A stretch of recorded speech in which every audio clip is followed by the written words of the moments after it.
প্রিয় দর্শক, বাংলাদেশ টেলিভিশনের নিয়মিত আয়োজন নিপীড়নের স্মৃতি অনুষ্ঠানে আপনাদের সবাইকে স্বাগত জানাচ্ছি। আপনাদের সঙ্গে আছি আমি সাইদ খান। দর্শক, হাত পা বাঁধা একটি ছেলের অচেতন দেহ রাজধানীর মিরপুর ডিওএসএস এর রাস্তায় পড়ে আছে। রাত প্রায় 10টা। অন্ধকারের মধ্যে কারা যেন আবিষ্কার করে সেটি, কিন্তু কেউ কাছে যায় না। পিছে কোন বিপদ তেড়ে আসে সেই ভয়ে। তারপর সেনাবাহিনী খবর পেয়ে ছেলেটিকে উদ্ধার করে। ভেবেছিল অপঘাতে মরে গেছে এক তাগড়া যুবক। তারপর হাসপাতালে নিয়ে যায় তারা, জ্ঞান ফেরে ছেলেটির। প্রিয় দর্শক, অপঘাত নয়, হাসিনার গুমের রাষ্ট্রে আরেকটি জীবন ঝরে যাওয়ার উপক্রম হয়েছিল। কিন্তু কথায় আছে না, রাখে আল্লাহ মারিকে। সেই ছেলেটির নাম আশরাফুল ইসলাম জাসাম। গুলশান থানা ছাত্রদলের নেতা। নিপীড়নের স্মৃতি অনুষ্ঠানে আমাদের আজকের অতিথি তিনি। তার মুখ থেকে শুনব কী ঘটেছিল সেই দিন, তারপর কি হলো। জাসাম, আপনাকে স্বাগত জানাচ্ছি আজকের অনুষ্ঠানে। দর্শক, এছাড়াও অতিথি হিসেবে আমাদের সঙ্গে উপস্থিত রয়েছেন সুপ্রিম কোর্টের বিশিষ্ট আইনজীবী অ্যাডভোকেট কাউসার মাহমুদ। কাউসার ভাই, আপনাকেও স্বাগত জানাচ্ছি। আপনাকেও ধন্যবাদ এবং দর্শকবৃন্দ যারা দেখছেন সবাইকে ধন্যবাদ।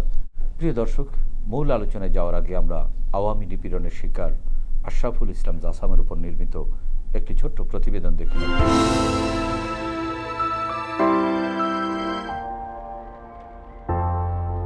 নেত্রকোনার কেন্দ্রীয় উপজেলার জামালপুর গ্রামের এক মধ্যবিত্ত পরিবারের সন্তান আশরাফুল ইসলাম জাসাম। বাবা হারুন আর রশিদ, মা মমতা খাতুন। 3 ভাইয়ের মধ্যে জাসাম ছোট। নেত্রকোনার স্থানীয় কলেজে পড়াশোনা করলেও থাকেন ঢাকার গুলশানে। ঢাকা মহানগর উত্তরে ছাত্রদলের রাজনীতির সঙ্গে জড়িত তিনি।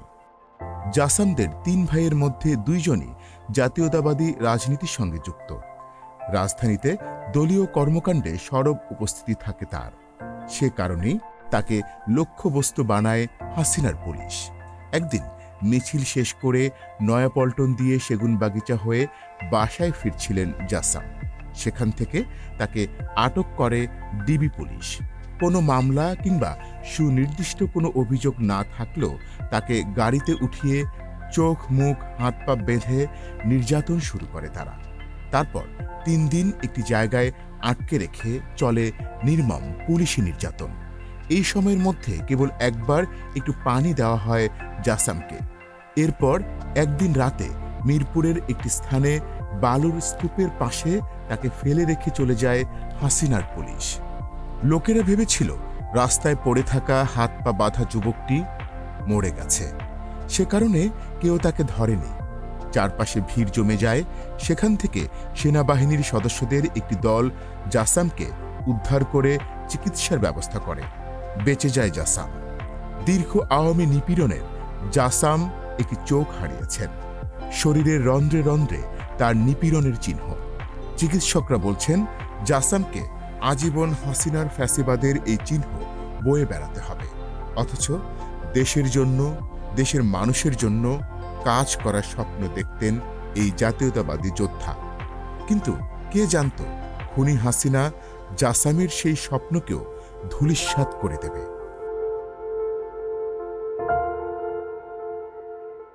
দর্শক, প্রতিবেদনটি দেখলাম। এবার শুনব তার সঙ্গে ঘটে যাওয়া নিপীড়নের সেই সব স্মৃতি। জাসাম, সেদিন কি ঘটেছিল আসলে? আপনাকে কারা আঘাত করেছিল, কারা মেরেছিল? পল্টনে আমাদের ছাত্রদলের একটা প্রোগ্রাম ছিল পার্টি অফিসে। তো প্রোগ্রাম শেষে আমি যখন সন্ধ্যার দিকে বাসায় ব্রেক করব, আচরের পর আর কি, তো তখন আমাকে মানে ডিবি পরিচয়ে 2 জন এসে আমাকে গ্রেপ্তার করে। কোন জায়গা থেকে? এটা হচ্ছে এই সেগুনবাগিচার দিকে।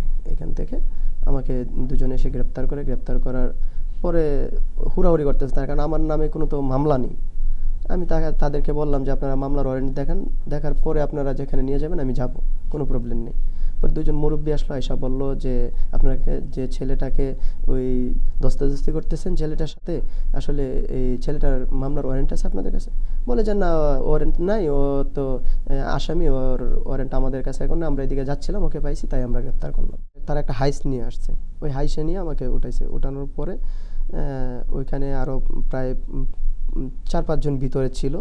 থাকার পরে যখন হাইসের দরজাটা অফ করে তখনই তারা আমাকে ধরে ফেলে। আমি বললাম যে আমাকে এইভাবে ধরতেছেন কেন, আমি কি করলাম? আমাকে গ্রেপ্তার করছেন, ভালো কথা, আপনারা থানায় নিয়ে যাবেন, বা কোর্টে চালান করবেন, আপনারা এইভাবে আমাকে হাত পা বাঁধতেছেন কেন? বলতেছে দেখ তোকে কোথায় নিয়ে যাই। হ্যাঁ, তখন আমি অনেক জোর জবরদস্তি করি যে আসলে আপনারা কি করতে চাচ্ছেন আমাকে প্লিজ একটু বলেন। হ্যাঁ, আপনি গ্রেপ্তার করলে তো এরকম করা কথা না। তো তোকে তো আমরা গ্রেপ্তার করি নাই, তুই দেখ শুধু কি করি তোকে। তখন আমার ওই চোখ টোক বাঁধে, মারধর করে তারা আমার চোখ টোক কিভাবে মারলো? বেঁধে ওই লাঠি ছিল একজনের হাতে, আর 4-5 জন আমাকে মানে হাত দিয়ে ঘুষি দিচ্ছে, কেউ আমাকে চাপ দিয়ে ধরে রাখছে, 2 জন আমার হাতে ধরে রাখছে যাতে আমি নড়াচড়া করতে না পারি। হ্যাঁ, তো আর বাকি যে 2 জন ছিল, কেউ এই লাঠি দিয়ে মারতেছে, কেউ হাত দিয়ে মারতেছে, ওরকমভাবে। আমি তখন ব্যথায় চিল্লাচ্ছি যে আপনারা, আমি আসলে কোনো ভুল করিনি, আমি কোনো দোষ করিনি, কেন আপনারা আমাকে এইভাবে মারতেছেন? হ্যাঁ, কিন্তু তারা আসলে ওইভাবে থামতেছে না, তারা মানে মারতে আছে। যখন চোখ বেঁধে পেলে তখন তো আর আমি আসলে কিছু দেখতে পাই না, কোথায় নিয়ে যাচ্ছে বা কি করতেছে ওইটা দেখতে পাই না। যখন অনেকক্ষণ ছিলাম আমি গাড়িতে, এটা বলতে পারি যে অনেকক্ষণ গাড়িতে ছিলাম আমি। গাড়িতে থাকার পরে মেবি আমার মনে হয় অনেক মানে রাত্র হয়েছে তখন, কারণ আমি তো আর কিছু দেখতে পারতেছি না, কয়টা বাজে না বাজে ওইটাও আমি দেখতে পারতেছি না। তো তখন আমাকে ওইখানে এই কোথায় যেন একটা নিয়ে বসাইছে, একটা রুমেই নাকি আসলে ওই মানে আয়নাগর নামে পরিচিত তাদের যে এগুলা করে ওইগুলাই করছে, ওইটা আমি ওইখানে নিয়ে গেছে, ওইটা আমি বলতে পারতেছি না। নিয়ে রুমে নেওয়ার পরে তারা আমাকে ধাক্কা দিয়ে ফেলে দেয়, একজনে ধাক্কা দিয়ে ফেলে দেওয়ার পরে কেউ আইসা ওই যে বুট দিয়ে পাড়াইতেছে, কেউ কিলঘুষি মারতেছে, কেউ লাঠি দিয়ে মারতেছে। হ্যাঁ, তখন আমি বললাম যে আমাকে কোথায় নিয়ে আসছেন, তারা কেউ কিছু মানে শুনতেছে না। তখন অনেকক্ষণ পর্যন্ত আমাকে মারার পরে তারা মানে থেমে যায়। থেমে যাওয়ার পরে আমি বলতেছি যে ভাই আমাকে কোথায় নিয়ে আসছেন আপনারা, আমাকে কিছু খেতে দেন, আমি তো এই সকালবেলা প্রোগ্রামে আসছিলাম, আমি তো কিছু খাই নাই এখনো, আমাকে কিছু খেতে দেন। তারা মানে কোনো শব্দ করলো না, তারা খেতে দিবে না। আশপাশে কি মানুষ ছিল, টের পেয়েছিলেন? না, ওই রকম আসলে কিছু টের পাইনি, শুধু ওরা যে মানে 4-5 জন 10 জন ছিল, ওরা একজনের সাথে আরেকজন কথা বলতেছে, করতেছে ওরে মার, কেউ বলতেছে আচ্ছা ছেলেটার কিছু খাইতে দে, এরকম ভাবে অনেকে আবার এটাও বলছে। আর অনেকে বলতেছে না ওকে তো খাবার দেওয়ার জন্য আনিনি, ওকে আরো মার। তখন আবার আইসা এই 2-3 জনে আমাকে ওই লাঠি দিয়ে পিটাচ্ছে, মানে ব্যথায় চিল্লাচ্ছি যে আমাকে একটা কিছু দেন আমি খাই, আমার পেটেও ক্ষুধা লাগছে আর অনেক ব্যথা লাগতেছে, আমাকে ব্যথার কিছু দেন আমি খাই। তখন তারা কোনো কিছু দেয়নি, দরজা লাগিয়ে দিছে। দরজা লাগিয়ে আমি মানে টের পেলাম যে তারা এখান থেকে চলে গেছে। তো আপনি কি একাই ছিলেন না আরো অনেকেই ছিল? না, আমি একা ছিলাম। আচ্ছা আচ্ছা। আমি একা ছিলাম, তখন টের পেলাম যে তারা চলে গেছে। তো অনেকক্ষণ পর্যন্ত ব্যথায় যখন আমি কাতরাচ্ছিলাম, একা একা চিল্লাচ্ছি বা কান্না করতেছি একা একা, তখন দেখি কেউ আসতেছে না। তো মেবি অনেক রাত পরে একটা সময় আমি ঘুমিয়ে যাই। ঘুমানোর পরে আবার তারা, হাত পা বাঁধা ছিল? হ্যাঁ, হাত পা বাঁধা ছিল।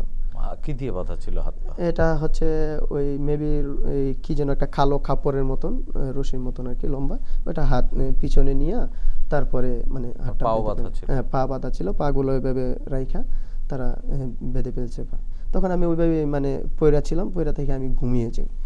ঘুমিয়ে যাওয়ার পরে তারা যখন আবার আসে, সকালে মেবি মনে হয় সকালে হয়তো আসছে, আসার পরে আমাকে আবার মানে ওইখানে তারা তাপড়াইতেছে, কেউ কিল দিতেছে, করতেছে, ও ঘুমাস কেমনে? আমি বললাম আসলে আমি ব্যথায়, আমি তো ক্লান্ত একেবারে, আপনারা যে মারধর করছেন আমি তো কোনো কিছু বলতেই পারতেছি না, ঘুমাইছি না কি হয়েছে আমি কিছুই বলতে পারতেছি না, আমাকে একটু পানি দেন। মানে আসলে আমি ওইভাবেও বলতে পারতেছি না, কারণ আমার তো মুখ বাঁধা। তখন আমি এটা করতেছি, করার পরে যখন আমি চিল্লাচ্ছি তখন তারা মুখের বাঁধনটা খুলে, একজনে বলতেছে খুলে দে শুনি ও কি বলে, শালার বেটা কি বলে শুনি।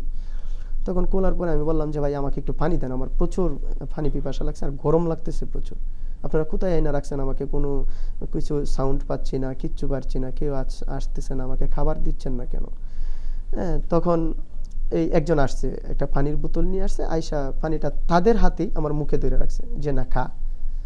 মানে আমি যে বলবো যে ভাই আমার অনেক কষ্ট হচ্ছে বা আমাকে ছেড়ে দেন, ওইরকম কোনো কিছুর বলার সুযোগ দেয়নি। আবার তারা মারধর করে মানে এটা ওইটা জিজ্ঞাসা করে, কেন রাজনীতি করি, রাজনীতি না করার জন্য। তোদেরকে কে বলছে, এত সাহস তোদেরকে কে দিচ্ছে, রাজনীতি কেন করতেছিস, ওইটা বলে আবার চলে গেছে তারা। চলে যাওয়ার পরে আবার আমি ওইখানে অনেক ব্যথায় চিল্লাপাল্লা করলাম।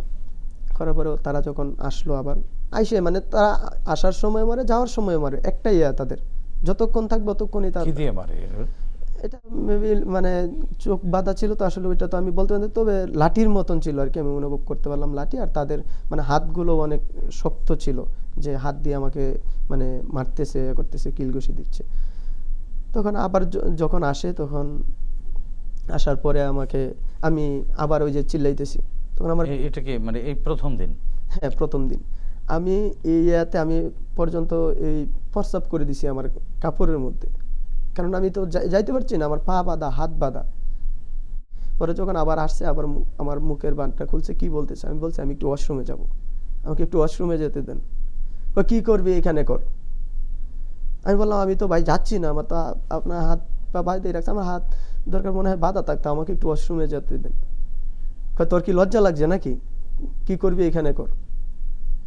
এই যে নির্মরতা, আসলে এটা মানে বলতে গেলেও এখন মানে গা শিউরে ওঠে যদি এটা মনে মানে বলুন, মানুষের তো জানতে হবে যে শেখ হাসিনা রেজিমের সময় আসলে মানুষ কি পরিমাণ নির্যাতিত, আইন শৃঙ্খলা বাহিনী কিভাবে নির্যাতন করতে, এগুলো তো বলতে হবে, মানুষের সামনে নিয়ে আসতে হবে। না হয় মানুষ একটা সময় ভুলে যাবে শেখ হাসিনার রেজিমকে, এক সময় ভালো মনে করা শুরু করবে। এবং এক শ্রেণীর মানুষ তো আছে ওই সময় সুশাসন ছিল, আইনের শাসন ছিল, এরকম এটি প্রচার করবার চেষ্টা করবে। এজন্য আসলে এই নির্যাতনের কথা আসলে বিস্তারিত মানুষের সামনে আনা উচিত। বলেন আপনি।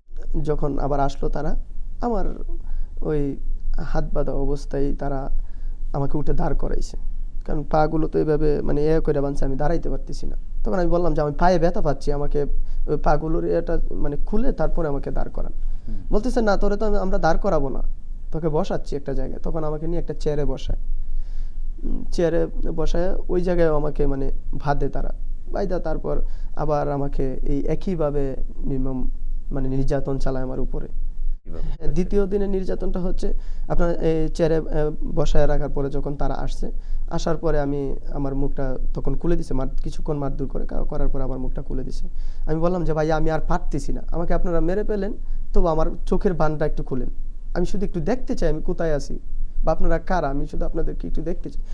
তুই আমাদেরকে দেখে কি করবি, হ্যাঁ তুই আমাদেরকে দেখে কি করবি, আমাদেরকে দেখতে হবে না। আমি বললাম ভাই আমাকে মেরে পেলেন, এত কষ্ট না দেওয়ার চাইতে আমাকে মেরে পেলেন, তাও আমি ভালো। আর এই আপনারা যাই করেন না কেন, আমার মা বাবার কাছে আমার লাশটা পৌঁছায় দিন, আমি তাদেরকে এটা বলি। পরে বলতেছে যে তোর মা বাবা তোর লাশ কুইজা পাইলে না, তোর মা বাবার কাছে লাশ পৌঁছে, আমরা কি তোর মা বাবার কাছে লাশ নিয়ে যাব নাকি, তোরা কি নিয়ে যাওয়ার জন্য আনছি। এটা বললে তারা অনেক মারধর করে আমাকে, মারধর করার পরে আবার চলে যায়। তখন তৃতীয় দিন যখন ওই তারা আমাকে মানে ফেলে, তৃতীয় দিনের ঘটনা শুনবো, তার আগে একটু অ্যাডভোকেট কাউসার মাহমুদের কাছ থেকে একটু শুনে আসি। কাউসার মাহমুদ, আপনি শুনলেন যে সে বয়সে একেবারেই কৈশোরে ছিল যখন 2022 সাল এক কিশোরকে এইভাবে তুলে নিয়ে যাওয়ার এখতিয়ার আইন শৃঙ্খলা বাহিনীকে কি রাষ্ট্র দিয়েছে কিনা, বা আইন এটিকে সিদ্ধ করে কিনা, এবং তার যে নির্যাতনের কথা তিনি বললেন, সেই নির্যাতন চালানোর কোনো বৈধ আইন রয়েছে কিনা, যদি না থাকে সেক্ষেত্রে এটি ওই সময় তার সাথে যে আইন শৃঙ্খলা বাহিনী যে আচরণ করেছে এটি কতটুকু অন্যায় করেছে। জাসামের সাথে যে অন্যায়টা করেছে তৎকালীন আইন শৃঙ্খলা বাহিনী, এটার মতো তৎকালীন ফ্যাসিস্ট শেখ হাসিনা যে তার ফ্যাসিজমের যে চূড়ান্ত রূপ, সেটারই একটা বহিঃপ্রকাশ ছিল। এবং তৎকালীন সময়ে যে বাংলাদেশে মৌলিক অধিকার যে চরম লঙ্ঘন হয়েছিল, তারই একটি উদাহরণ জাসামের প্রতি যে অন্যায়টা হয়েছে। আমরা যদি আমাদের বাংলাদেশের যে সংবিধান রয়েছে, সে সংবিধানে আর্টিকেল 32 সেখানে স্পষ্টভাবে বলা আছে যে প্রত্যেকটা নাগরিকের তার জীবনের অধিকার দেওয়া আছে। এখানে যে জাসামের সাথে যে অত্যাচারটা করা হয়েছে, যে নির্যাতন করা হয়েছে, সেটা সম্পূর্ণভাবে এই আর্টিকেলের বিরোধী। এবং যেভাবে তাকে বিরোধী দল বা বিরোধী মত হিসেবে গণ্য করে তার উপরে নির্যাতন করা হয়েছে, এটাও কিন্তু আমাদের সংবিধানের যে আর্টিকেল 38, সেখানে প্রত্যেকটা নাগরিকের অধিকার আছে যে সে তার যে কোনো রাজনৈতিক আদর্শে সে বিশ্বাস করতে পারবে। 39-এ তার মত প্রকাশের, তার নিজস্ব মত প্রকাশ স্বাধীনতা, সেগুলো দেওয়া আছে। এটা কিন্তু তারা সম্পূর্ণভাবে লঙ্ঘন করেছে। এবং ইউনিভার্সাল হিউম্যান রাইটস ডিক্লারেশন 1948-এর যে আর্টিকেল 3, সেখানেও যে অধিকার একজন নাগরিকের, একজন মানুষের রাইট টু লাইফ, সেটাকে তারা যথাযথভাবে লঙ্ঘন করেছে। এখন তারা যে আইনশৃঙ্খলা বাহিনী তার সাথে যে অন্যায়টা করেছে, সেক্ষেত্রে তাদের বিরুদ্ধে আমাদের যে ইন্টারন্যাশনাল ক্রাইমস ট্রাইব্যুনাল অ্যাক্ট 1973, সেখানে এটা ক্রাইমস অ্যাগেইনস্ট হিউম্যানিটি হয়েছে, যার কারণে তৎকালীন সেই আইন শৃঙ্খলা রক্ষা বাহিনীদের বিরুদ্ধে আমাদের যে ইন্টারন্যাশনাল ট্রাইব্যুনাল আছে সেখানে যথাযথ আইনগত ব্যবস্থা নেওয়ার সুযোগ আছে। এবং হেফাজতে নির্যাতন এবং মৃত্যু নিবারণ একটি আইন আছে 2013 সালে, সেখানেও যদি কোনো আইন শৃঙ্খলা বাহিনী কোনো নাগরিককে হেফাজতে নিয়ে অত্যাচার করে, নির্যাতন করে, তাহলে সেই আইন শৃঙ্খলা রক্ষাকারী বাহিনীদের বিরুদ্ধে যথাযথ আদালতে ব্যবস্থা নেওয়ার সুযোগ রয়েছে। বাংলাদেশে শেখ হাসিনা ক্ষমতা আসার পর থেকেই যে মানুষের উপরে মৌলিক অধিকার লঙ্ঘন, নির্যাতন, নিপীড়ন, এগুলো কিন্তু সেই শুরু থেকে 2009 সাল থেকেই শুরু করেছে। আপনি জানেন বিডিআর হত্যাকাণ্ড, সেটা কিন্তু বাংলাদেশের ইতিহাসে একটি চরম মানবাধিকার লঙ্ঘনের প্রকৃষ্ট উদাহরণ। হেফাজতের যে মহাসমাবেশ হয়েছিল শাপলা চত্বরে, সেখানে নির্বিচারে গুলি করে ছাত্রদেরকে হত্যা করা হয়েছে। এরপরে অসংখ্য হাজার হাজার মানুষকে তারা গুম করেছে। সো এগুলো বিরুদ্ধে আইনে যথাযথ পদক্ষেপ নেওয়ার সুযোগ থাকলেও ভিকটিম বা যারা এই গুমের শিকার, নির্যাতনের শিকার, তারা সেই সাহস পায় নাই বা তারা আদালতে সেই প্রতিকার পায়নি, কারণ আদালতকেও তারা কুক্ষিগত করে ফেলেছিল। একটা ফ্যাসিস্ট সরকারের যখন তার সেই ফ্যাসিজম বা সেই ফ্যাসিস্ট রিজিমকে দীর্ঘায়িত করতে চায়, তখন তারা প্রত্যেকটা ইনস্টিটিউশন, প্রত্যেকটা প্রতিষ্ঠানকে কুক্ষিগত করে, এবং তারই একটা নমুনা আমরা এই গত শেখ হাসিনা আমলে দেখতে পেরেছি। গত 15 বছরে তারা এমন কোনো প্রতিষ্ঠান নাই যেটা তারা ধ্বংস করেনি। পুলিশ প্রশাসন থেকে শুরু করে বিচার বিভাগ, আপনি বিচার বিভাগকে তারা এমনভাবে কুক্ষিগত করেছে যে তাদের নির্দেশে সব ধরনের বিচার কার্য পরিচালিত হতো, যার কারণে এই যে ভিকটিম, তার বিরুদ্ধে তো কোনো ওইভাবে কোনো মামলা ছিল না বা গ্রেপ্তারি পরোয়ানা ছিল না। এভাবে গ্রেপ্তারি পরোয়ানা বা মামলা ছাড়া কি কাউকে আইন শৃঙ্খলা বাহিনী তুলে নিয়ে নির্যাতন করতে পারে? না, মামলা ছাড়া এটা আমাদের ব্লাস্ট ভার্সেস স্টেট, আমাদের মহামান্য হাইকোর্টের একটা ডিসিশন, মামলার রায়ে স্পষ্টভাবে একটা ডিরেকশন দেওয়া আছে আমাদের হাইকোর্টের, যে কাউকে গ্রেপ্তার করতে হলে তাকে কি কারণে গ্রেপ্তার করা হচ্ছে এটা তাকে বলতে হবে। কিন্তু জাসামকে যে গ্রেপ্তার করে নিয়ে যাওয়া হয়েছে, তাকে যে কোনো একটা জায়গায় নিয়ে যাওয়া হয়েছে, তাকে কিন্তু কি কারণে তাকে নিয়ে যাওয়া হয়েছে, তার বিরুদ্ধে কোনো মামলা আছে কিনা, তার বিরুদ্ধে কোনো ওয়ারেন্ট আছে কিনা, এগুলো তাকে কিছুই বলেনি। তো তাদের উদ্দেশ্যই ছিল যে তাদের বিরোধী মত বা দল যেই করবে, একেবারেই, তার মানে এটা পরিষ্কার যে কোনো অভিযোগ দরকার নেই, শুধুমাত্র ভিন্ন মতের হলেই তার উপরে নির্যাতন নিপীড়ন এগুলো তারা চালিয়েছে। আপনার কাছ থেকে আবারও শুনবো কাউসার মাহমুদ। আমরা একটু জাসামের কাছ থেকে শুনেছি। জাসাম, তৃতীয় দিনের নির্যাতন, তৃতীয় দিন কি করলো আপনার সাথে? আর তৃতীয় দিনের যে বিষয়টা, তারা যখন আসছে আমার কাছে দরজা খুলে, তখন তো আমি নড়াচড়া করতেছি, আমি মানে টের পেয়েছি যে তারা কেউ একজন আসতেছে। তখন আমি যখন মানে সাউন্ড করতেছি, সাউন্ড তো হচ্ছে না কারণ মুখ তো বাঁধা, তখন আবার আসছে, আয়সা বলতেছে কি হয়েছে তোর? তখন আমার মুখের বাটটা আয়সা আবার তারা এই যে কিছুক্ষণ মারধর করে আবার মুখের বাটটা খুলে, আমি কি বলতে চাই না চাই ওইটা আবার তারা শুনে। তখন মুখের বাটটা খোলার পরে আমি বললাম যে ভাই দেখেন, আপনারা এই আমাকে যখন গ্রেপ্তার করেন তখন আমার পকেটে আমার ফোনটা ছিল, আমার ফোনটা কোথায়? আমার ফোনে মনে হয় আমার মা বাবা কল দিচ্ছে, আমার ফোনটা একটু দেন, আমি শুধু আমার মা বাবাকে জানিয়ে দিই, আমি 1 মিনিট আমার মা বাবার সাথে কথা বলতে চাই, আমাকে একটু সুযোগ দেন। তোর ফোন কে নিছে আমরা তো বলতে পারি না, এখানে তো আমরা একজন ছিলাম না, কে নিছে? নাকি ভাই যেই নিয়ে থাক না কেন, আমার ফোনটা একটু দেন, আমি আমার মা বাবার সাথে একটু কথা বলতে চাই। তখন তারা আবার আমাকে মারধর করে যে তুই মা বাবাকে কি বলবি, তোর ফোন কোথায় আমরা বলতে পারি না, তোর ফোন আমরা ফেলে দিছি। আমি কই ভাই আমার ফোনটা আপনারা ফেলে দিবেন কেন, আপনারা দরকার মনে হয় আপনাদের একটা ফোন দেন, আমি ফোন দিয়ে শুধু বলে দিই যে মা বাবা, বা আপনারা কি চান আমার কাছে, আপনারা যদি একটা আছে যে আপনারা কিডন্যাপ করে টাকা পয়সা চান কিনা বা কোনো কিছু এরকম কিছু মানে চাইলে আমাকে বলেন, আমি আমার মা বাবাকে বলি। আর আমার মা বাবাও যে আমাকে টাকা দিয়ে মানে আপনাদের এখান থেকে ছাড়িয়ে নিবে এরকম পজিশনে নেই, কারণ টাকার জন্য আনি না, টাকার জন্য আনলে তো তোর মা বাবার সাথে আমরা আগে থেকেই কন্ট্যাক্ট করতাম। তখন আবার আসছে আরেকজন, পাশে থেকে আরেকজন আসছে আয়সা, উনি বলতেছে যে ওর তো দেখি মানে ওর ভিতরে কোনো ডর ভয় নাই এখনো দেখতেছি। তখন আমি বললাম যে ভাই, আমি আমাদের দেশে, আমাদের স্বাধীন দেশে এক একজনের এক এক মত প্রকাশ করতেই পারে, স্বাভাবিক। আপনি একটা দল করতে পারেন, আমি একটা দল করতে পারি, বা এই একজনের বিরুদ্ধে আমরা যদি একটা অন্যায়ের বিরুদ্ধে কথা বলি, এটাকে তো ভাই ভুল বলে না, ভুল কিছু করি নাই আমি তো ভুল কোনো ইয়াতে যাই নাই, আমি কাউকে মারধরও করি নাই, কাউকে গালিগালাজও করি নাই। আমি শুধু অন্যায়ের মানে বিরুদ্ধে আমরা ওই যে গণতন্ত্র রক্ষার জন্য আমরা যে সংগ্রাম চালানো, আমরা ওইটা চালিয়ে যাচ্ছি। হ্যাঁ, তো আমাদের উপরে কেন আপনারা এত নির্যাতন চালাচ্ছেন? আপনারা কি চান? আমাদেরকে মেরে ফেলেন, এত শাস্তি দিচ্ছেন কেন আপনারা? তখন তারা বলল যে হ্যাঁ মারবই, তোকে তো মারার জন্য আনছি, তোকে ছেড়ে দেওয়ার জন্য আনছি। আমি বলি তাহলে মারছেন না কেন আমাকে? আজকে 2 দিন 3 দিন হয়ে যাচ্ছে, আমাকে কিছু খেতে দিচ্ছেন না, আমাকে একের পর এক নির্যাতন করতেছেন আপনারা। হ্যাঁ, পরে বলতেছে হ্যাঁ ছাড়বো, আজকের পর থেকে তোকে যদি ঢাকা শহর কোথাও মানে কোনো অলিতে গলিতে বা কোনো মিছিল মিটিংয়ে দেখি, তাহলে তোর মানে একটু চুল পরিমাণ হাড্ডিও কেউ খুঁজে পাবে না, আমরা তোর এই অবস্থা করব। হ্যাঁ, যে কোনো কারণেই হোক তোকে আমরা মানে ফেলে রেখে আসবো। তখন তারা আমাকে আবার মারধর করে, আমার মাথায় আঘাত করে। তখন মাথায় আঘাত করার পরে আমি তখন আবার মানে সেন্সলেস হয়ে যাই। হওয়ার পরে তারা কি দিয়ে আঘাত করেছে বুঝতে পেরেছিলেন কিনা? এটা হয়তো কোনো মানে ভারী কোনো কিছু হবে আর কি, এরকম জাতীয়। কারণ মাথার কি পিছনে না সামনের দিকে? পিছনের দিকে। তখন আমি এমনিতেই তো অবস্থা খারাপ, কারণ 3 দিন ধরে আমার কিছু খাওয়া নাই, আমার শরীর এমনিতেই দুর্বল হয়ে আছে। হ্যাঁ, তারপরে আমি এই যে প্রস্রাব পর্যন্ত করছি আমি প্যানের মধ্যে। তখন সেন্সলেস হয়ে যাওয়ার পরে তারা যখন আমাকে গাড়ি দিয়ে নিয়ে আসে, একজনে আমার মাথায় মনে হয় পানি দিছিল, পানি দিয়ে আমাকে তারা আবার মানে সচেতন করার পরে গাড়িতে আবার মারধর করে আর বলে আমরা কারা জানোস, আমাদের নাম শুনছস? আমি কই না। কই যদি শুনে থাকোস ওইগুলো যদি আর কোনোদিন বলস তাহলে তোর খবর আছে। আমি কই না, আমরা তো আপনার নাম, আমি তো কারোর নাম শুনি নাই।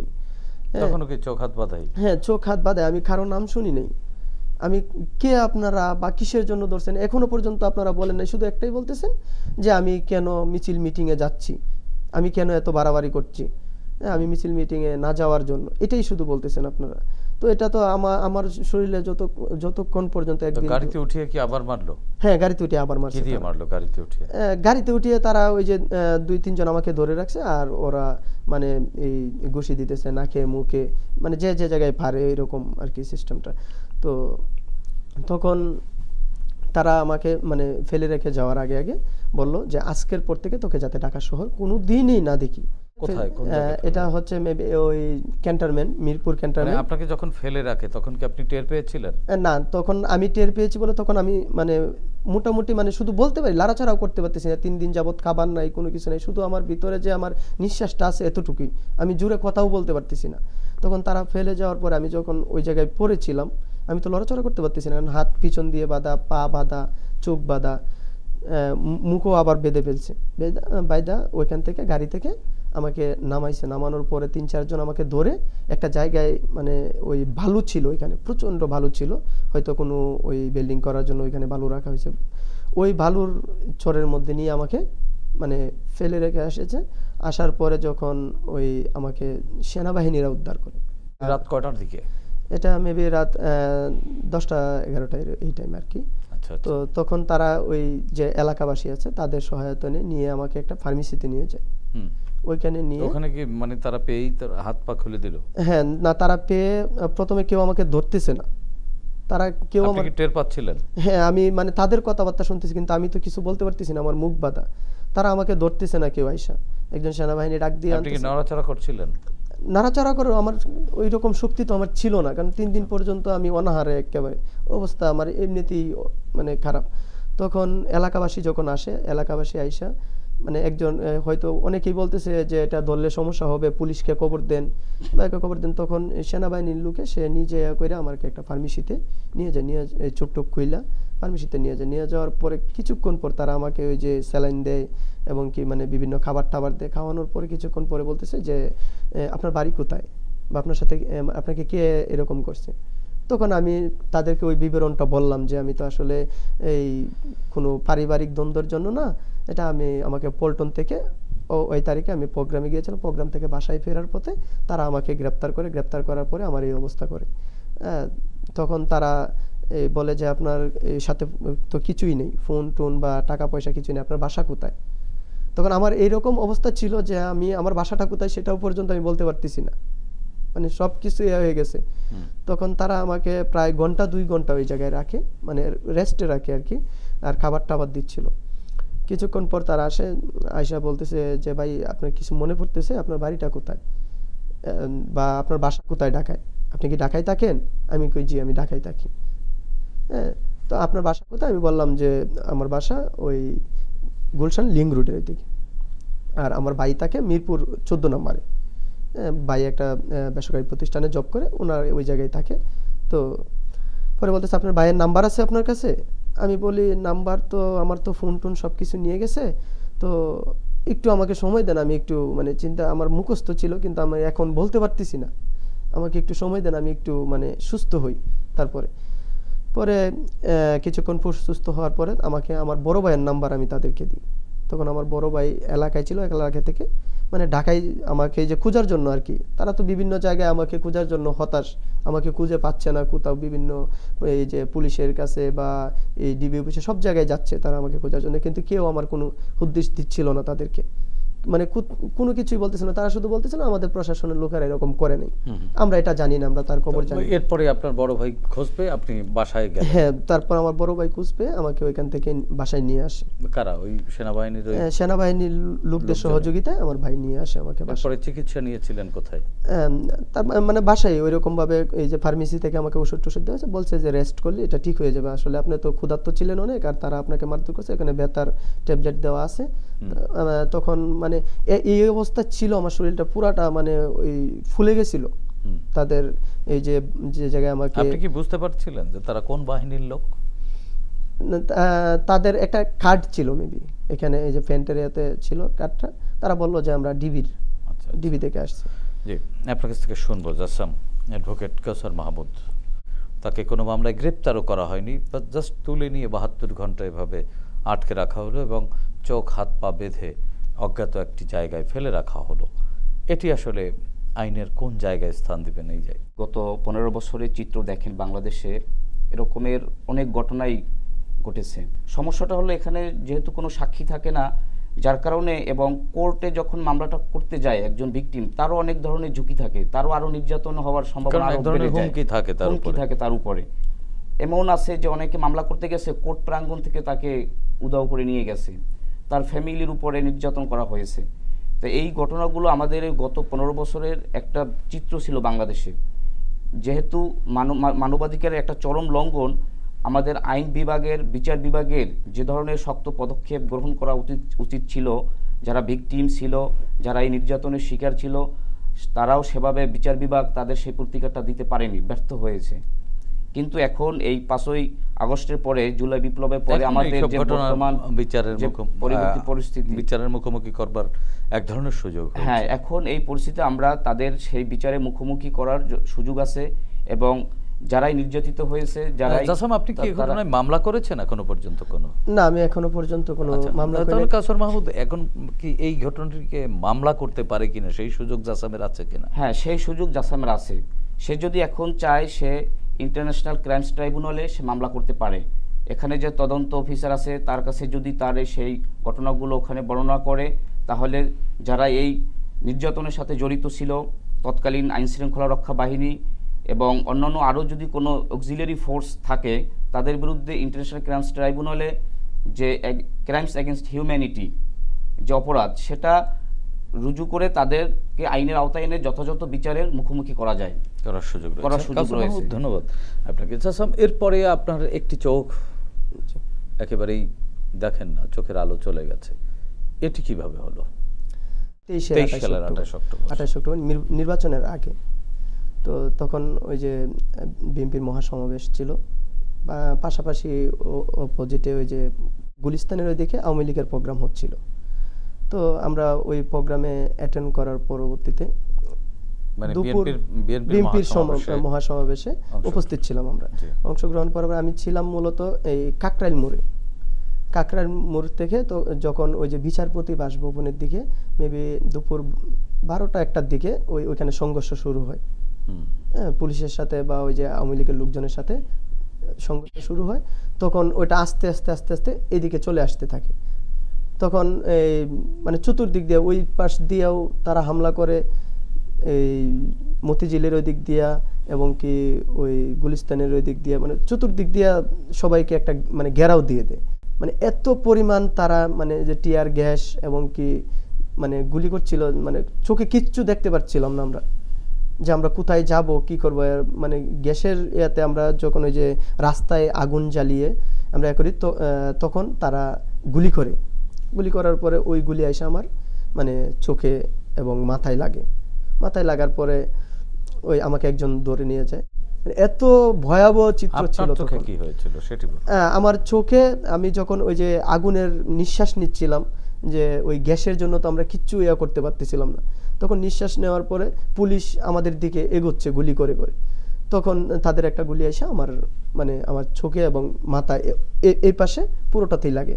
তখন আমার মাথায় ছিল 4টা গুলি আর চোখে একটা গুলি ছিল। তো চোখে আমাকে গুলি খাওয়ার পরে পল্টন পার্টি অফিসে নিয়ে যাওয়া হয়। 2জন লোক ধরাধরি করে আমাকে পল্টন পার্টি অফিসে নিয়ে যাওয়া হয়, বিএনপি পার্টি অফিসে। ওইখানে এই ডাক্তার ছিল যারা, তারা মানে রুগী দেখে মানে তারা মানে কুল পাচ্ছে না যে কাকে দেখবে। তো ওইখানে তো আর চোখের গুলি তো আর ওইভাবে ওইখানে মানে খোলা সম্ভব হয় নাই। তখন ইশরাক ভাই, ইঞ্জিনিয়ার ইশরাক সাহেব, ওনা আয়েশা আমাদের যে রুগীরা ছিল তাদেরকে ধরে ধরে ইসলামী ব্যাংক হসপিটালে নিয়ে যায়। ইসলামী ব্যাংক হসপিটালে নেওয়ার পরে ওইখানে আমার এই যে চোখের ব্রর উপর একটা গুলি ছিল, এটা একটু মেবি বের হয়েছিল, ওইটা ওইখান থেকে মানে সাথে সাথে তারা খোলার পরে আমাকে একটা এক্সরে দেয়। এক্সরে দেওয়ার পরে যখন আমি এক্সরে করি তখন দেখতে পারে যে আমার চোখের ভিতরে একটা গুলি লাগছে আর বাকি 4টা গুলি আমার মাথায় এখনো রয়ে গেছে। তখন আমাকে ট্রান্সফার করা হয় ওই যে কাকরাইল মোড়ে যে ইসলামী ব্যাংক হসপিটাল আছে এখানে। তো এখানেও দেখি যে পুলিশ এবং ছাত্রলীগের লোকেরা মোহরা দিচ্ছে, ওইখানেও আমাকে রাখতে পারছে না তারা। তারপরে আবার আমাকে অ্যাম্বুলেন্সে করে নিয়ে যাওয়া হয় ঢাকা মেডিকেলে সেম অবস্থা। যাওয়ার পরে দেখি ছাত্রলীগ যুবলীগ তারা লাঠিসোঁটা নিয়ে দাঁড়িয়ে আছে, যে যাচ্ছে তাদেরকে মারধর করতেছে এবং কি পুলিশে গ্রেপ্তার করতেছে। তখন অ্যাম্বুলেন্স ওই জায়গায় মানে ঢাকা মেডিকেলে হচ্ছে না, তখন তারা আবার আমাকে নিয়ে আসে বাংলাদেশ আই হসপিটাল, ওই যে শান্তিনগর মোড়ে যে বাংলাদেশ আই হসপিটাল, ওইখানে নিয়ে আসে। ওইখানে আনার পরে ডাক্তার ট্রিটমেন্ট করার পরে দেখতে পাচ্ছে মানে গুলি খুঁজে পাচ্ছে না, চোখের ভিতরে কোথায় লাগছে গুলিটা খুঁজে পাচ্ছে না। তখন সাময়িক সময়ের জন্য তারা কিছু ওষুধ দিয়ে আমাকে বলে যে আপনি বাসায় যান, আর নিচে তো আবার পুলিশ র্যাব তারা মোহরা দিচ্ছে, সাবধানে যাবেন। তখন ওই অবস্থায়ও মানে আমি ব্যথায় কাতরাচ্ছি, চোখের ব্যথায় মাথা ব্যথায়, চোখ দিয়ে মাথা দিয়ে রক্ত পড়তেছে। ওই অবস্থায় আমরা ওইখান থেকে বের হতে পারছি না, কারণ পুলিশ নিচে গেলে পুলিশ গ্রেপ্তার করবে, আর নয়তো ছাত্রলীগ যুবলীগের লোকেরা তারা আমাদেরকে মারধর করবে। মানে একের পর এক যারাই যাচ্ছে রাস্তা দিয়ে তাদেরকেই মারধর করতেছে, গ্রেপ্তার করতেছে। এরপরে আপনার চোখের চিকিৎসা করলেন কোথায়? তারপরে ওইখান থেকে বাসায় নিয়ে আসা হয় আমাকে। বাসায় নিয়ে আসার পরে 2 দিন পরে আমাকে নিয়ে যাওয়া হয় ধানমন্ডি বাংলাদেশ আই হসপিটালে। ওইখান থেকে পরের দিন আমার অপারেশন হয়। অপারেশন করে চোখের ভিতর প্রায় 2 ঘন্টা অপারেশন শেষে আমার চোখের একটা গুলি বের করে, চোখের ভিতরে একটা গুলি ছিল ওটা বের করে। তো এখনো আরো একটা গুলি আছে কিনা? আমার মাথায় 4টা গুলি ছিল, তো চোখের মধ্যে না, চোখে আর গুলি নাই, তবে আমি ওই চোখে কিছু দেখতে পাচ্ছি না এখন, যদিও আমার ট্রিটমেন্ট চলছে, কিন্তু আমি কিছু দেখতে পাচ্ছি না, আর চোখ ছোট হয়ে যাচ্ছে।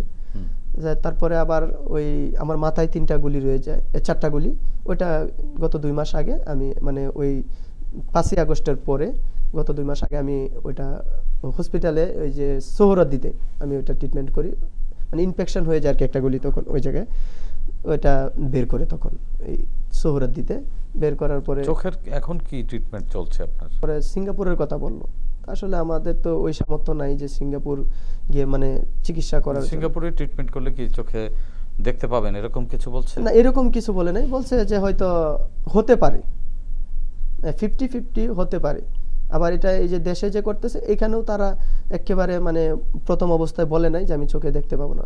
তো গত 1.5 মাস আগে আমি হসপিটালে যাই, তখন ডাক্তার আমাকে দেখার পরে বলতেছে যে তুমি ওই চোখে আর দেখতে পারবা না। আপনার এই চিকিৎসায় সমাজের কারো সহযোগিতা পেয়েছেন কিনা? ট্রিটমেন্টের প্রথম যখন আমার অপারেশন হয় তখন ওই অপারেশনের টাকাটা আমাকে এই হসপিটালে টাকাটা প্লে করে আমাদের এই ঢাকা মহানগর উত্তর বিএনপি ভারপ্রাপ্ত আহ্বায়ক ছিলেন ডাক্তার ফরহাদ হালিম ডোনার ভাই, খবর পেয়ে ওই বিলটা তখন উনাই পেমেন্ট করে।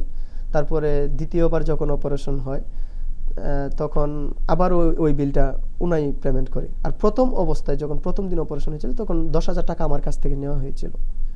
আর বাকি টাকাটা ফরহাদ আলিম ডোনার ভাই দিয়েছে। দ্বিতীয়টার মধ্যেও ফরহাদ আলিম ডোনার ভাই টাকা দিয়েছে। আবার তৃতীয়বার আমার চোখে অপারেশন হয়, কারণ আমার চোখের ভিতর থেকে মানে মাংসের মতন বের হয়ে একেবারে ওই যে আপনি এই অবস্থা খুবই মানে খারাপ ছিল। ওই অবস্থাতেও আমাকে ডাক্তারে বলছে যে আপনি একটা নিরাপদ স্থানে বা পরিষ্কার পরিচ্ছন্ন জায়গায় থাকেন, যাতে কোনো ধুলা ময়লা কোনো কিছু মানে না লাগে চোখে। ওই পরিস্থিতিতে আমি তখন আমার বাড়িতে যাওয়ার চিন্তা ভাবনা করি যে বাড়িতে গেলে আমার মা বাবা আছে, তারা আমার সেবা যত্ন করবে, এখানে তো আমাকে দেখার মতন কেউ নাই ঢাকায়। তখন আমি বাড়িতে যাইতে পারি নাই, রাস্তায় মেবি 18 বাড়ি, আমাদের ঈশ্বরগঞ্জ 18 বাড়ি, ওই পর্যন্ত যাওয়ার পরে বাড়ি থেকে খবর আসে যে আমাকে ধরতে এবং আমার ভাইকে গ্রেপ্তার করতে আমাদের বাড়িতে পুলিশ তল্লাশি চালাচ্ছে। তখন ওই জায়গায় আমি রাত 12টা পর্যন্ত বসে থাকি যে পুলিশ চলে গেলে আমি কোথায় যাব, বাড়িতে যাব নাকি ঢাকায় যাব। ঢাকাও তো থাকতে পারতেছি না। আমাকে ট্রিটমেন্ট করতে নিয়ে গেছিল আকরাম ভাই, ওনার ট্রিটমেন্ট করে বের হওয়ার সময় ওনাকে গ্রেপ্তার করে পুলিশ। আচ্ছা, এখন কি অবস্থা? এখন চিকিৎসা চলছে কিনা? আপনার দল বা আপনার জাতীয়তাবাদী ছাত্র দল যে সংগঠনটি আপনি করেন, সেই সংগঠন আপনার পাশে দাঁড়িয়েছে কিনা? জাতীয়তাবাদী ছাত্র দল বলতে আমাকে ট্রিটমেন্টের সময় খোঁজখবর রেখেছেন আমাদের এই বর্তমান সিনিয়র সহসভাপতি আবু আফসান মাহমুদ ইয়াহিয়া ভাই। আর পুরো কোর্সটা তো ওই যে ডোনার ভাইয়ের পক্ষ থেকে দেওয়া হয়েছে, এবং কি তৃতীয়বার যখন আমার চোখে অপারেশন করা হয় তখন ডোনার ভাইয়ের তরফ থেকে আমাকে বলে দেওয়া হয়েছে যে পরবর্তীতে কোনো অপারেশন হলে ওটা তারা আর মানে দেখবে না, ওটা আমারকে ইয়া করতে হবে। তো অপারেশন আবার কিন্তু আমার করতে হবে, কারণ আমার চোখের ভিতরে এক ধরনের তেল দিয়ে দেওয়া হয়েছে। ও অয়েলটা যখন খুলতে চাই তখন আবার অপারেশন করতে হবে, বা চোখে এক ধরনের। এখন কি চিন্তা করছেন এই চিকিৎসা নিয়ে? চিন্তা বলতে আমি আসলে আমার তো ওইরকমভাবে সামর্থ্য নাই, তো আমি এই ডাক্তার সাহেবকে বলেছি, ওনাও আমাদের ওই ডেবের হয়তো পোস্টে ছিলেন, ওনাকে আমি বললাম যে ভাই আমার তো আসলে ওইরকম কোনো ইয়া নাই যে সিঙ্গাপুর যাব। ওনারা তো সিঙ্গাপুরের কথা বলেছিল, তো দেখেন যদি দল থেকে আমাকে দেখা হয় তাহলে হয়তো আমার জন্য একটু মানে আমার ট্রিটমেন্টটা নিতে পারি, ওইরকমভাবে ওনাদেরকে ইয়া করা হয়েছে। তারপরে ডাক্তার বললো যে তুমি যতদিন তোমার ট্রিটমেন্ট মানে আমার হাতে আছে ততদিন তোমার ওইখানে টাকা লাগবে না, এটা আমরা দেখবো। সেক্ষেত্রে জাসাম, আপনার সাথে যে ঘটনাগুলো ঘটলো, আপনি একটা চোখের আলো হারিয়েছেন এই আইন শৃঙ্খলা বাহিনীর গুলিতে, এবং আপনি গুম ছিলেন, আপনাকে মেরে রাস্তার পাশে ফেলে দেওয়া হয়েছিল। আপনি কি এইসব ঘটনার বিচার চান কিনা? জি, আমি অবশ্যই বিচার চাই। আমি আগেও বিচার চেয়েছি, কিন্তু আগে তো ওই স্বৈরাচারের আমলে আমরা কোনো বিচারেই পাইনি, কোনো বিচারের এতে যাইতেও পারি নাই আমরা। তবে এখন যেহেতু আমাদের আবারও আমরা এই 24-এর এতে আমরা দেশ আবার নতুন করে স্বাধীন হয়েছে, তো এই স্বাধীন দেশে আমি আমাদের এই যে উপদেষ্টা মণ্ডলী আছেন তাদেরকে বলবো, বা পরবর্তীতে যারা সরকার গঠন করবে নির্বাচিত সরকারের কাছে আমার একটাই চাওয়া থাকবে, যাতে আমরা এটার বিচার পাই। এবং অ্যাডভোকেট কাউসার মাহমুদ, আসলে জাসামের এই বিচার, জাসাম বিচার চায়, তার সাথে ঘটে যাওয়া এই দুটি উল্লেখ করবার মতো ঘটনা, যে একটি ঘটনায় জাসামের চোখের আলো হারিয়ে গেছে, অন্য একটি ঘটনায় প্রায় মৃত, প্রায় রাস্তার পাশে ফেলে গিয়েছিল। এগুলোর কি আদৌ বিচার হওয়া সম্ভব? হ্যাঁ, বর্তমান বাস্তবতায় জাসামের উপরে যে নির্যাতন হয়েছে, একটি ঘটনায় সে প্রায় মৃত অবস্থা থেকে ফিরে এসেছে, আর একটি ঘটনায় তার যে চোখ, মানুষের সবচেয়ে গুরুত্বপূর্ণ একটি প্রত্যঙ্গ, এটি সে হারিয়েছে। এর অবশ্যই বিচার হওয়ার সুযোগ রয়েছে।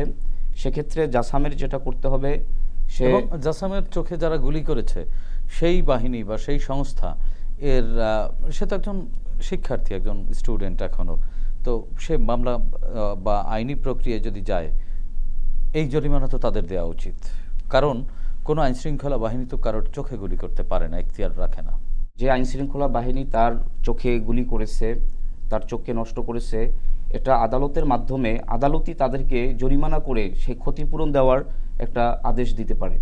এটা যদি জাসাম ইন্টারন্যাশনাল ট্রাইব্যুনাল আছে এবং আমাদের যে রেগুলার কোর্ট আছে, সেখানেও হেফাজতে নির্যাতন এবং মৃত্যু নিবারণ আইন 2013, সেই আইনের অধীনে যদি তৎকালীন সেই আইন শৃঙ্খলা রক্ষাকারী বাহিনীর বিরুদ্ধে জাসাম মামলা করে, সেক্ষেত্রে তাদের শাস্তি হবে। পাশাপাশি যেহেতু তার এই চোখটা নষ্ট হয়ে গেছে, চোখে গুলি করেছে, সেই চোখের চিকিৎসার জন্য পারিবারিক সামর্থ্য নেই, পারিবারিক সামর্থ্য যেহেতু নেই, সেক্ষেত্রে রাষ্ট্রীয়ভাবে তার চোখে চিকিৎসা করার জন্য আদালত নির্দেশ দিতে পারে, ওই বাহিনীকে ক্ষতিপূরণের মাধ্যমে নির্দেশ দিতে পারে, এবং সেই সুযোগ বর্তমান আইনে আছে। এবং বর্তমান পরিস্থিতিতে জাসাম সেই আদালতের দ্বারস্থ হলে অবশ্যই সে ন্যায় বিচার পাবে। এবং আপনারা যারা আইনজীবীরা রয়েছেন আপনারাও তো তার মতো যারা রয়েছে তাদেরকে আইনি সহায়তা দেওয়ার মানসিকতা রাখেন বা সেই ধরনের চিন্তা আপনাদেরও আছে। হ্যাঁ, আমরা অবশ্যই এই ধরনের যারা ভিকটিম, যারা গত 15 বছরে নির্যাতনের শিকার হয়ে বিচার পায়নি, আমরা আরও অনেকে আমাদের সাথে যোগাযোগ করেছে,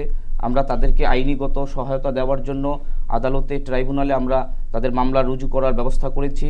এবং এখনও যদি এরকম নির্যাতিত ভিকটিম কেউ থাকে যারা গত 15 বছরে নির্যাতনের শিকার হয়েও মামলা করতে পারেনি, বিচার পায়নি, তারা যদি আমাদের সাথে যোগাযোগ করলে আমরা তাদের বিচারের জন্য যথাযথ ব্যবস্থা সেটা আমরা পাশে দাঁড়াবো। সেক্ষেত্রে জাসাম যোগাযোগ করলে জাসামের পাশেও আমি অবশ্যই দাঁড়াবো।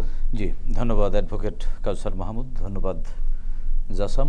আপনাদের দুজনকেই। প্রিয় দর্শক, শেখ হাসিনা সময়ের স্রোতে হারিয়ে যাওয়া এক ঘৃণিত স্বৈরাচারের নাম, যিনি নিজের ক্ষমতাকে দীর্ঘস্থায়ী করতে বিরোধী রাজনৈতিক কর্মীদের উপরে চালিয়েছিলেন নিপীড়ন। তার এই নিপীড়ন পৃথিবীর বহু স্বৈরাচারের রক্ত নদীকে করেছে ম্লান, গড়েছে নির্মমতার এক নতুন রেকর্ড। আশরাফুল ইসলাম জাসাম একজন নিবেদিত প্রাণ রাজনৈতিক কর্মী, বাংলাদেশি জাতীয়তাবাদের অতন্ত্র প্রহরী। গণতান্ত্রিক বাংলাদেশে দল ও দেশের জন্য প্রতিটি কর্মী এমন হবেন, এটাই প্রত্যাশা। কিন্তু বিপরীতে বিরোধী মত দমনে হাসিনা রেজিমের যে নির্মমতা বিশ্ববাসী দেখেছে, সেটি ছিল একেবারে অপ্রত্যাশিত। এসব নিপীড়ন নির্যাতনের কারণেই 24-এর 36 জুলাইয়ে একটি প্রত্যাশিত ফলাফল পায় জাতি। ছাত্র জনতার গণ অভ্যুত্থানের মুখে পালিয়ে যায় খুনি হাসিনা। জাসামের মতো মৃত্যু মুখ থেকে ফিরে আসা এমন অসংখ্য রাজনৈতিক কর্মীদের সান্ত্বনা এখানেই, কেননা তারা তো এই নিপীড়ন মুক্তির আন্দোলনেই ব্যয় করেছে জীবনের শ্রেষ্ঠ সময়। দর্শক, এই অনুষ্ঠানে আপনিও যোগ দিতে পারেন। আমাদের ইমেইল nipironersriti.btv@gmail.com পাঠাতে পারেন আপনার সঙ্গে ঘটে যাওয়া যে কোনো নিপীড়নের ঘটনা।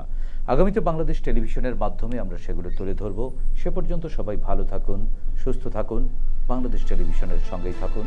খোদা হাফেজ।